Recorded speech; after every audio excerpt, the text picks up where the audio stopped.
Salam, selamat malam Bapak Ibu, saudara-saudari yang dikasih Tuhan. Senang dapat kembali menemani Anda malam hari ini dalam Renungan Malam Pendeta Dr. Erastus Sabdono. Bersama saya Zed Ferry di sini. Malam hari ini bertemakan jangan ketinggalan.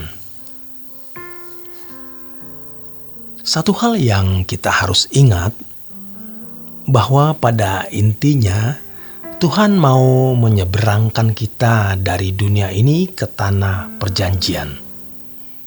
Seperti bangsa Israel yang harus keluar dari Mesir karena itu bukan tanah perjanjian. Tanah perjanjian itu adalah Kanaan. Maka mereka harus keluar dari Mesir menuju Kanaan. Dan ini analogi dengan kita. Bahwa dunia bukan rumah kita. Tuhan Yesus berkata, "You are not of the world. We are not of the world." Kita bukan dari dunia ini. Tuhan Yesus mengatakan di depan Pilatus secara tegas, "Kerajaanku bukan dari dunia ini." Jangan berkhianat kepada Tuhan dengan sikap feel at home, dengan sikap merasa betah di bumi ini. Sebab dunia bukan rumah kita. Tuhan mau menyeberangkan kita dan sebenarnya sedang menyeberangkan kita dari dunia ini ke tanah perjanjian. Tanah perjanjian kita itu Yerusalem baru. Yang untuk hal itu Tuhan berkata di Injil Yohanes 14, "Aku pergi menyediakan tempat bagimu."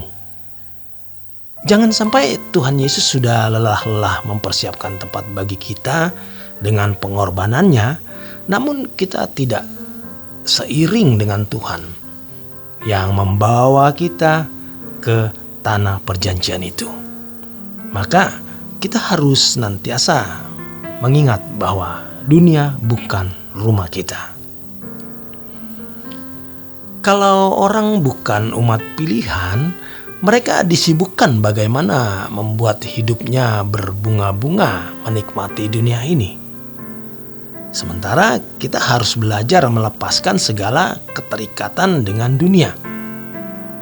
Firman Tuhan mengingatkan kita di Ibrani 4 ayat yang pertama, yang berkata, "Sebab itu baiklah kita waspada, supaya jangan ada seorang di antara kamu yang dianggap ketinggalan, sekalipun janji akan masuk ke dalam perhentiannya masih berlaku." Masih berlaku artinya kita harus memperhatikan sungguh-sungguh dengan benar-benar serius. Perhatikan kalimat ini. Jangan ada seorang di antara kamu yang ketinggalan. Jadi ada kemungkinan bisa ketinggalan. Dan kemungkinan besar itu terjadi kepada kita. Atau kalau kita gunakan kata yang lebih sejuk, kemungkinan kecil. Namun tetap kemungkinan itu ada. Jadi kita harus mempertimbangkan ini dengan serius.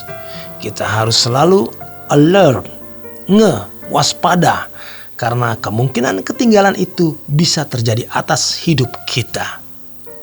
Jangan sampai kita ketinggalan. Ketika masih dalam keadaan tubuh sehat, tidak dalam keadaan sekarat, tidak dalam bahaya maut atau tidak ada dalam ancaman kematian, mungkin kita menganggap remeh kalimat ini.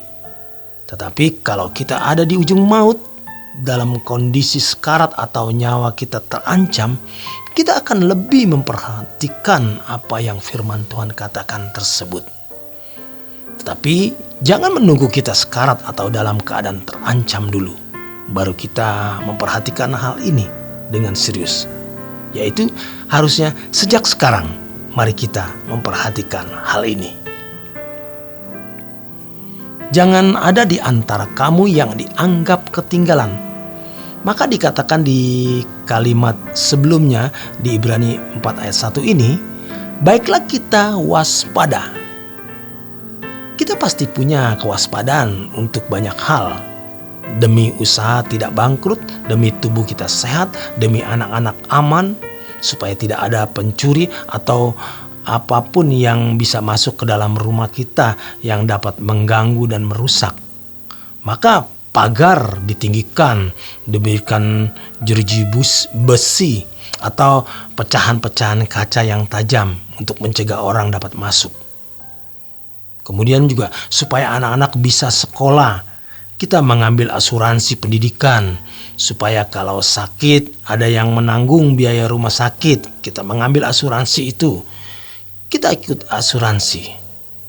Itu namanya kita waspada. Dan itu sesuatu yang bagus karena itu sikap berjaga-jaga. Tetapi untuk kekekalan, apakah kita juga cukup waspada? Mestinya kewaspadaan kita lebih besar, atau bahkan mestinya ini satu-satunya kewaspadaan yang kita miliki. Pasti sebagian kita ada yang tidak alert, tidak waspada, tidak untuk hal ini, sehingga dalam keadaan ketinggalan. Kalau hari ini Tuhan mengingatkan kita, mari kita bangkit dan menjadi waspada. Jangan sampai ada yang ketinggalan. Ingat, sebagian dari kita selama ini ada yang tidak waspada secara profesional. Untuk yang lain memiliki sikap waspada tinggi, tapi untuk hal kekekalan ini waspada kita rendah atau bahkan tidak waspada sama sekali. Mari kita bertobat. Jangan ada di antara kamu yang dianggap ketinggalan, sekalipun janji akan masuk ke dalam perhentiannya masih berlaku. Masih berlaku berarti masih ada kesempatan. Tetapi jangan ketinggalan atau berpikir masih ada waktu, masih ada kesempatan nanti. Kalau ketinggalan, kita tidak akan masuk ke perhentian itu. Di ayat berikutnya firman Tuhan mengatakan, tetapi firman pemberitaan itu tidak berguna bagi mereka karena tidak bertumbuh bersama-sama oleh iman dengan mereka yang mendengarnya. Artinya sia-sia pemberitaan itu kalau kita tidak bertumbuh dengan benar dalam iman. Coba kita periksa diri. Apakah kita bertumbuh?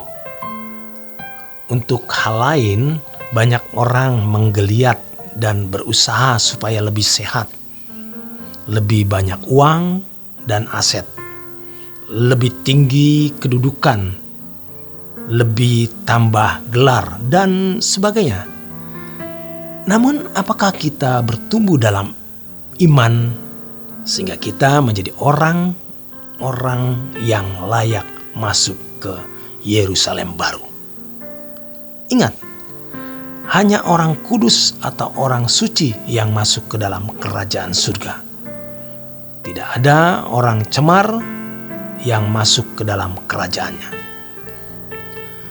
Orang yang tidak waspada pasti mencemari dirinya dengan banyak hal tanpa dia sadari. Mungkin ia tidak melakukan hal-hal yang biadab menurut ukuran moral umum, tetapi tetap tidak memenuhi standar kesucian Allah. Ini berarti ketinggalan. Ini berarti tidak bertumbuh bersama-sama oleh iman. Demikian kebenaran firman Tuhan malam hari ini. Selamat berjuang, selamat beristirahat. Tuhan memberkati.